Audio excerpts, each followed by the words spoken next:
This is Jim Klug. Welcome to Tech and Travel Tips with Yellow Dog Fly Fishing. This is a collection of videos designed to make you a smarter, more effective traveler, no matter where in the world you're fishing. I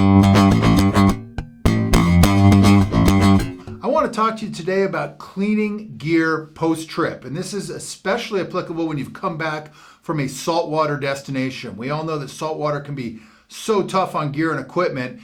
And if you don't clean post-trip, if you don't put away your stuff the right way, you're going to find that when you get it all out to go on your next trip, you're going to have big problems. So I'm going to walk through just a couple key pieces of equipment today, how we care for these, how we clean them, and how we make sure that they last you a good long time. So first off with fly rods. And when you travel with fly rods, you might have a bundle that are in the soft socks here. Some people might travel with the metal tubes or a multi-tube holder. But the bottom line is your rods have been down in the salt for a week. They've been getting submerged, and yeah, they might be cleaning them off after your day of fishing on the dock each day, but that water might be brackish, it might be downright salty. So when you get home, it's super important that you clean these things really well. The way I do it, I take it to the kitchen sink or into the shower, and I take a simple dish brush. I will scrub the rods under fresh water, paying particularly close attention to the metal hardware on the reel seats, making sure that you really get in there and get all that corrosive salt out of there.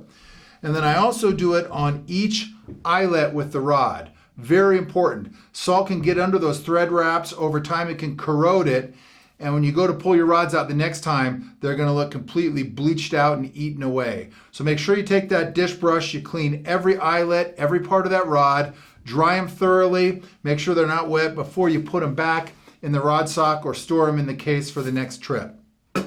Moving on from there with fly reels. Okay, fly reels oftentimes get fully submerged when you're in the salt, and this can lead to big problems over time. Now, you probably have a good anodized fly reel that's designed for saltwater fishing, but it doesn't matter. They can still get corroded and can break down over time if you don't clean them the right way. So when I get home, I will typically soak my reel. I'll certainly wash it, but keep in mind you've got all your backing on this reel that's going to be really, drenched and saturated with water. So the first thing I do when I get home, I rinse them well. Again, I take that dish brush and I will really scrub out all the internal pieces, the reel seats, the drag knobs, everything I can to get that microscopic salt residue out of there. Rinse them under fresh water, dry them, put that away. With the backing, what I will typically do is I will strip off the fly line. I'll talk about that in just a second. I'll make sure that the backing is washed in fresh water, and then I'll let that sit, sometimes for days, so that it can dry. What you don't want to do is take your reels when the backing is still wet, put them back inside a reel case, stick them in a closet or a drawer, and let those things mildew. Your backing can break down and cause big problems over time. So make sure the reels are thoroughly cleaned. Again, use that dish brush, get all that salt off there, take great care of them. Now moving on to step 3, the fly lines. This is really important. Fly lines very much need to be cleaned after a big trip. Even if it looks fairly new, still looks fairly clean, what's happened is a week of being on the bow of the boat or being drug across the sand. The microscopic cracks in fly lines are going to pick up a lot of dirt and residue. So the first thing I do is I strip everything off the reel.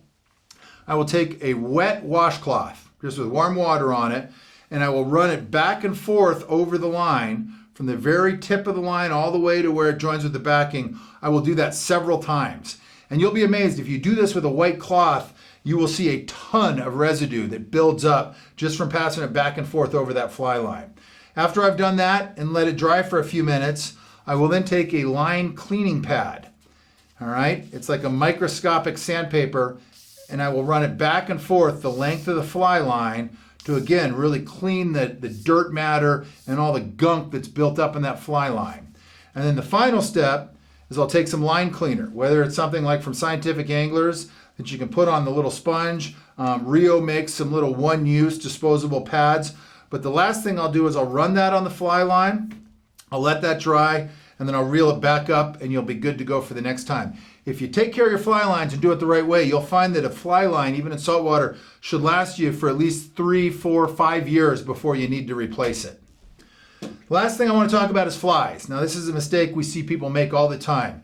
You get back from the trip, you've got a handful of flies that maybe you fished over the course of the week.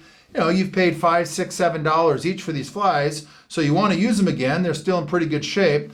Well, you got to make sure they're totally clean and dried before you put them away in your fly box. If you take a salty fly, even if it's dried, but the salt hasn't been cleaned off it, and you put it inside a fly box with a bunch of other clean flies, you're going to find that the next time you open that up and pull it out, all of those hooks have rust.